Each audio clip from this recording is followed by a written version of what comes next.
Hi friends, இப்போ இருக்கிறது என் கையில் இருக்கிறது வந்து 6 வோல்ட் ஓல்டு பேட்ரி. இப்போ நான் சார்ஜ் போடுறதுக்காக எடுத்திருக்கேன். அது எக்ஸ்பைரி டேட்டு முடிஞ்சிருக்கும். நான் ஒவ்வொரு செல்லை எடுத்து நான் டிஸ்டில் வாட்டர் ஊற்றி நான் ஃபில் பண்ணிவிட்டு மோட்ரு எடுத்தேன். இந்த 12 வோல்ட் மோட்ரு வச்சு நான் சைக்கிளில் கொடுத்தேன்னா சைக்கிள் ஓடுறப்ப மோட்டரில் பவர் வரும். நான் அதை கொடுத்துட்டு அப்புறம் நான் ஒரு மணி கழிச்சு நான் ஃபேன் ஓடுதான்னு செக் பண்ணேன். ஃபேன் ஓடலை. அப்புறம் தான் தெரிஞ்சுது இது வந்து ஸ்லோர் சார்ஜிங் பண்ணுன்ட்டு.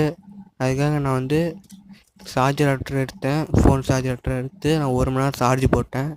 சார்ஜ் போட்டதுக்கப்புறம் மோட்ரு நல்லா பவர்ஃபுல்லாக ஓடிச்சு. இப்போ வந்து நல்லா பவர்ஃபுல்லாக ஓடிட்டு இருக்குது மோட்ரு. அப்புறம் நான் இது வந்து ஒரு நாள் ஃபுல்லாக நான் டெஸ்ட் பண்ணி பார்த்தேன், சார்ஜ் குறையல. அப்புறம் தெரிஞ்சு இப்போ பேட்ரி வந்து சூப்பராக ரெடி ஆயிடுச்சு.